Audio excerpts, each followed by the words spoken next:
নমস্কার, সকলকে শুভ বিজয়া। আজকে একটা মজার জিনিস আমরা তোমাতে বানানোর চেষ্টা করব।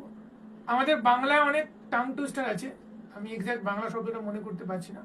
তার মধ্যে একটা খুব ফেমাস আছে, যেটা হচ্ছে বাবলা গাছে বাঘ বসেছে। কেন বসেছে কেউ জানে না, কিন্তু এটা আছে। তো এটা আমরা তবলা একটু বানানোর চেষ্টা করি এরকম: বাবলা গাছে বাঘ বসেছে, বাবলা গাছে বাঘ বসেছে, বাবলা গাছে বাঘ বসেছে।